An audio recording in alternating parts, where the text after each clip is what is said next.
ഞാനിപ്പോൾ ഉള്ളത് തിരുവനന്തപുരത്ത് കല്ലയത്തിന് സമീപമാണ് കേട്ടോ. കല്ലയം ജംഗ്ഷനിൽ നിന്ന് ഏകദേശം 350 മീറ്റർ മാറി ഇതേ കാണുന്ന ആ ഒരു മെയിൻ റോഡ് എന്ന് പറയുന്നത് കല്ലയത്ത് നിന്ന് ചിറ്റാഴ അല്ലെങ്കിൽ വട്ടപ്പാറയൊക്കെ പോകാൻ പറ്റുന്ന ഒരു മെയിൻ റോഡാണ്. ആ മെയിൻ റോഡിൽ നിന്ന് രണ്ടാമത്തെ പ്രോപ്പർട്ടി ആയിട്ട് നമുക്കിതാ ഈ കാണുന്ന വീട് വിൽപ്പനയ്ക്കുണ്ട്.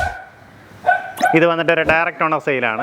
നല്ലൊരു റേറ്റിന് നിങ്ങൾക്ക് വാങ്ങിക്കാം. ഈ വീട് വന്നാൽ ശരിക്കും പറഞ്ഞാൽ പുതിയതാണ്. പുതിയതെന്ന് പറഞ്ഞു കഴിഞ്ഞാൽ ഇതിലാരും താമസിച്ചിട്ടില്ല കേട്ടോ. ശരിക്കും 3 വർഷം പഴക്കമുണ്ട്. പക്ഷേ ഇതിനകത്ത് ആരും താമസിച്ചിട്ടില്ല. ആ രീതിയിലാണ് വീടുള്ളത്. പക്ഷേ വീട്ടിലേക്ക് ഇങ്ങനെ എൻ്റെ ഉടമസ്ഥൻ വല്ലപ്പോഴാണ് പുള്ളി വരുന്നത്. അതുകൊണ്ടാണ് ഇവിടെ ഫുള്ളായിട്ട് ഇങ്ങനെ കാട് പിടിച്ച് ആ ഒരു കണ്ടീഷനിലാണ് കിടപ്പുള്ളത് കേട്ടോ. ഇത് വന്നിട്ട് ഫുള്ളായിട്ട് ഇഷ്ടികയിൽ നിർമ്മിച്ച വീടാണ്. ടോട്ടലായിട്ട് 5 സെൻറ്റിൽ 1750 സ്ക്വയർ ഫീറ്റിലാണ് ഇതിൻ്റെ നിർമ്മിതി വന്നിട്ടുള്ളത്. നമുക്കിതിൻ്റെ ദൃശ്യങ്ങൾ കാണാം. നല്ലൊരു റേറ്റിന് തിരുവനന്തപുരം സിറ്റിയിൽ നിന്ന് എല്ലായിടത്തും ആക്സസിബിലിറ്റി ഉള്ള ഒരു ലൊക്കേഷനിൽ നിങ്ങൾക്ക് ഈ പ്രോപ്പർട്ടി സ്വന്തമാക്കാൻ സാധിക്കും. ഇവിടെ നമുക്ക് ചിറ്റാഴ പോകാനാണെന്നുണ്ടെങ്കിൽ ഏകദേശം 3 കിലോമീറ്റർ, അതുപോലെ തന്നെ വട്ടപ്പാറ കയറാനായിട്ടും നമുക്ക് ഏകദേശം 3 കിലോമീറ്റർ, അതായത് MC റോഡിലേക്ക് ഒരു 3-3.5 കിലോമീറ്ററിനകത്തുള്ള ഡിസ്റ്റൻസിൽ MC റോഡിൽ എത്താൻ പറ്റും കേട്ടോ.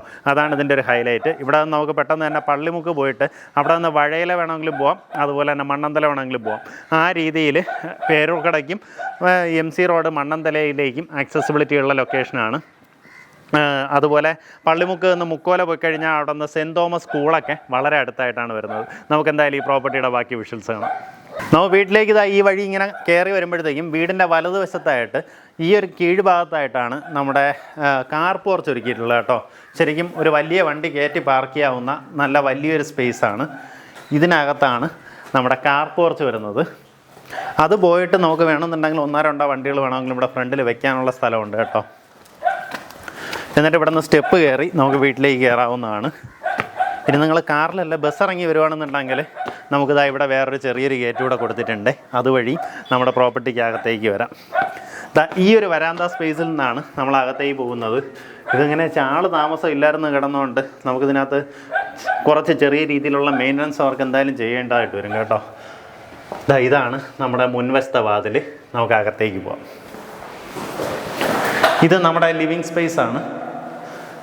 നല്ല സ്പേഷ്യസ് ആയിട്ടുള്ള വലിയൊരു റൂമാണ്. ഈ ഒരു ഏരിയയിൽ നമുക്ക് TV യൂണിറ്റ് സെറ്റ് ചെയ്യാം. ഇൻറ്റീരിയർ വർക്കുകളൊന്നും അധികമായിട്ട് ചെയ്തിട്ടില്ല കേട്ടോ. നിങ്ങൾക്ക് വേണമെന്നുണ്ടെങ്കിൽ അങ്ങനെയുള്ള ഇൻറ്റീരിയർ വർക്കൊക്കെ ചെയ്ത് കുറേ കൂടെ മനോഹരമാക്കി എടുക്കാവുന്നതാണ്. പിന്നെ സാധാരണഗതിയിൽ നമുക്കൊരു താവൂക്ക് കല്ല് വെച്ച് ചെയ്യുന്ന വീടിൻ്റെ വിലയെക്കാട്ടും കുറഞ്ഞ വിലയിൽ നമുക്ക് ഈ ഒരു പ്രോപ്പർട്ടി സ്വന്തമാക്കാം. ഫുള്ളായിട്ട് ഇഷ്ടികയിൽ നിർമ്മിച്ചിട്ടുള്ള വീടാണ്. സാധാരണഗതിയിൽ താവൂക്ക് കല്ല് വെച്ചിട്ട് ഇതുപോലെ 5 സെൻറ്റിൽ 1750 സ്ക്വയർ ഫീറ്റ് വീടൊക്കെ ആണെങ്കിൽ ഒരു 75 to 80 lakhs ആ റേഞ്ചിലാണ് പ്രൈസ് വരുന്നത്. പക്ഷേ അതിലും കുറഞ്ഞ വിലയ്ക്ക് നമുക്ക് ഈ ഒരു പ്രോപ്പർട്ടി സ്വന്തമാക്കാൻ സാധിക്കും. ഇത് നമ്മുടെ ഡൈനിങ് സ്പേസ് ആണ്. വളരെ സ്പേഷ്യസ് ആയിട്ടുള്ള വലിയൊരു ഡൈനിങ് ഏരിയ ആണ്. ഒരു ഓപ്പൺ ടൈപ്പ് കിച്ചണാണ് കൊടുത്തിട്ടുള്ളത്.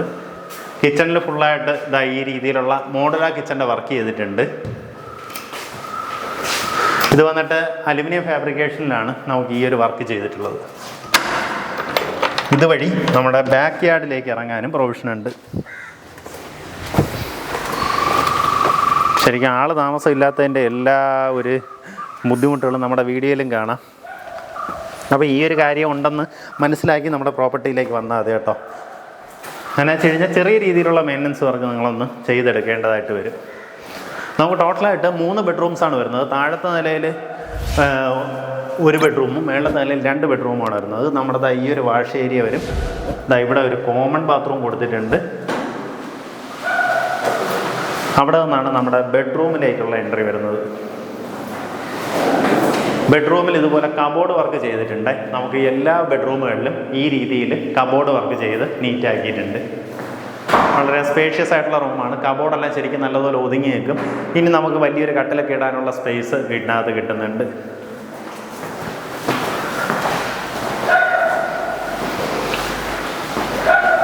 നമുക്ക് ഇൻവെർട്ടറിൻ്റെ എല്ലാം പ്രൊവിഷൻ ഈ ഒരു ഭാഗത്തായിട്ടാണ് നമ്മുടെ സ്റ്റെയറിൻ്റെ അടിയിൽ വരുന്ന രീതിയിലാണ് ചെയ്തിട്ടുള്ളത് കേട്ടോ.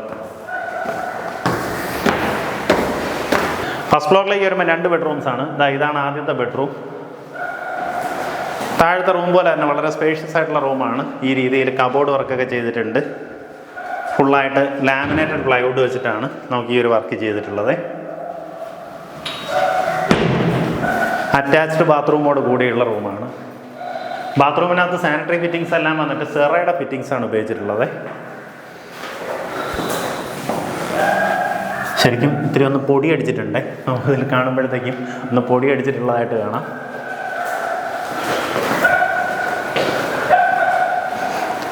ഇതാണ് നമ്മുടെ രണ്ടാമത്തെ ബെഡ്റൂം.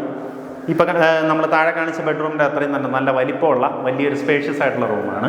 നമുക്കിതാ ഇവിടെ വലിയൊരു കബോർഡ് തന്നെ ചെയ്തിട്ടുണ്ട്. ഈ ഒരു സ്പേസ് ഫുള്ളായിട്ട് ഈ രീതിയിൽ വലിയൊരു കബോർഡ് ചെയ്തിട്ടുണ്ട്. നോക്കിയേ, വലിയ ഡ്രോയേഴ്സും അങ്ങനെ ഫുള്ളായിട്ടുള്ള വർക്കാണ് ഈ ഒരു കബോർഡിന് കൊടുത്തിട്ടുള്ളത്. അറ്റാച്ച്ഡ് ബാത്റൂമോട് കൂടിയുള്ള റൂമാണ്.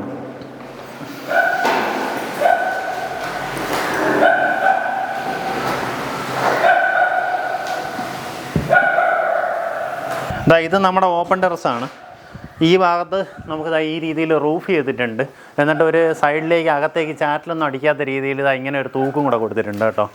അതുപോലെ ഇവിടെയാണ് നമ്മുടെ വാഷിംഗ് മെഷീൻ പ്ലേസ് ചെയ്യാനുള്ള അതിൻ്റെ പ്രൊവിഷൻ എല്ലാം ചെയ്തിട്ടുള്ളത്. അതിൻ്റെ പ്ലഗ് പോയിൻ്റ് ഇന്നും ഔട്ടും പോയിൻറ്റുകളെല്ലാം അവിടെ ആയിട്ട് ചെയ്തിട്ടുണ്ട്. ഈ രീതിയിൽ വളരെ വിശാലമായിട്ടുള്ളൊരു ഓപ്പൺ ടെറസാണ് നമുക്ക് വരുന്നത്. തുണി അവിടെ നിന്ന് നനച്ചതിന് ശേഷം അല്ലെങ്കിൽ അലക്കിയതിന് ശേഷം ഇവിടെ തന്നെ നമുക്ക് വിരിച്ചിടാനുള്ള സൗകര്യം ഉണ്ടാവും. ഇവിടെ നിന്ന് വീണ്ടും ടെറസിലേക്ക് ഈ രീതിയിൽ സ്റ്റെയർ ചെയ്തിട്ടാണ് നമുക്ക് എൻട്രി വരുന്നത്. നമുക്കിതാ ഇവിടെ ഫുള്ളായിട്ട് ഇങ്ങനെ അടച്ചെടുത്തിട്ടുണ്ട് കേട്ടോ. അപ്പോൾ അതുകൊണ്ട് തന്നെ ഈ മഴച്ചാറ്റിലൊന്നും ഇതിനകത്തേക്ക് വരത്തില്ല. ഇതാണ് നമ്മുടെ ചുറ്റുമുള്ള ഒരു ദൃശ്യം. അങ്ങനെ വെച്ച് കഴിഞ്ഞാൽ ഇതിന് താഴേക്കുള്ള പ്രോപ്പർട്ടീസൊക്കെ പല ആൾക്കാരും വാങ്ങിയതിന് ശേഷം വീടുകളൊന്നും ചെയ്യാണ്ട് അങ്ങനെ കിടക്കുവാണ് കേട്ടോ. നമുക്ക് ആ ഓപ്പോസിറ്റ് ആ വീട്ടിൽ താമസമുണ്ട്. നമുക്ക് മെയിൻ റോഡിൽ നിന്ന് രണ്ടാമത്തെ പ്ലോട്ട്, അതാണ് ഇതിൻ്റെ ഒരു ഹൈലൈറ്റ്. അത് പോയിട്ട് വിലയും വന്നിട്ട് നല്ലൊരു റേറ്റിന് നിങ്ങൾക്ക് വാങ്ങാൻ സാധിക്കും. ഈ പ്രോപ്പർട്ടിക്ക് ഉദ്ദേശിക്കുന്ന വില ടോട്ടലായിട്ട് 68 ലക്ഷം രൂപയാണ് ഉദ്ദേശിക്കുന്ന വില. ഇത് വന്നിട്ട് നേരിട്ട് ഓണറുമായിട്ടുള്ള ഡീലാണ്. ഈ പറഞ്ഞ വിലയിൽ നെഗോസിയേഷൻ സാധ്യതയുണ്ട്. ആ കാര്യങ്ങൾ നിങ്ങൾ നേരിട്ട് ഓണറിൻ്റെ അടുത്ത് തന്നെ സംസാരിക്കാവുന്നതാണ്. ഞാൻ പറഞ്ഞ പോലെ ഇത് ഏകദേശം 3 വർഷം പഴക്കമുണ്ട്. പക്ഷേ വീടിന് ഇതുവരെയ്ക്ക് ആരും താമസിച്ചിട്ടില്ല. ഫുള്ളായിട്ട് ഇഷ്ടികയിൽ നിർമ്മിച്ചിട്ടുള്ള വീടാണ്. സാധാരണഗതിയിൽ ഇതുപോലെ താവൂക്കിലുള്ളൊരു വീട് 5 സെൻറ്റിൽ നമുക്കിതുപോലെ ഒരു 1750 സ്ക്വയർ ഫീറ്റ് ഈ ഒരു ലൊക്കേഷനിൽ കല്ലയത്തു നിന്നും പള്ളിമുക്കിനും ഇടയ്ക്കൊക്കെയുള്ള അല്ലെങ്കിൽ ചിറ്റാഴയ്ക്കും കല്ലയത്തിനൊക്കെ ഇടയ്ക്കുള്ള ഒരു ലൊക്കേഷനിൽ നിങ്ങൾ വാങ്ങുകയാണെന്നുണ്ടെങ്കിൽ 75 to 80 ലാക്സ് നോർമലി കൊടുക്കേണ്ടതായിട്ട് വരും. ഇത് ഫുള്ളായിട്ട് ഇഷ്ടികയിൽ നിർമ്മിച്ച വീടാണ്. അപ്പോൾ ഞാൻ ഈ പറഞ്ഞതുപോലെ ആൾ താമസം ഇല്ലായിരുന്നത് കാരണമുള്ള ബുദ്ധിമുട്ടുകൾ നമുക്ക് വീടിനകത്ത് ചുമ്മാ അടച്ചിട്ടിരിക്കുന്ന വീടിനകത്തുണ്ടാകുന്ന ബുദ്ധിമുട്ടുകൾ അങ്ങനെയുള്ള ചെറിയ രീതിയിലുള്ള മെയിൻ്റനൻസ് വർക്ക് ചെയ്യേണ്ടതായിട്ട് വരും. ബാക്കി ചുറ്റുമുള്ള കാടൊന്ന് വെട്ടി തെളിച്ച് കഴിഞ്ഞാൽ ഓക്കെ ആയി. അപ്പോൾ ആ രീതിയിലാണ് വീടിൻ്റെ കണ്ടീഷൻ ഉള്ളത്. താല്പര്യമുള്ളവർ നേരിട്ട് ഓണറിനെ വിളിച്ച് ഡീലായിരിക്കും. ഈ പ്രോപ്പർട്ടിക്ക് ഉദ്ദേശിക്കുന്ന വില 68 ലക്ഷം രൂപയാണ്.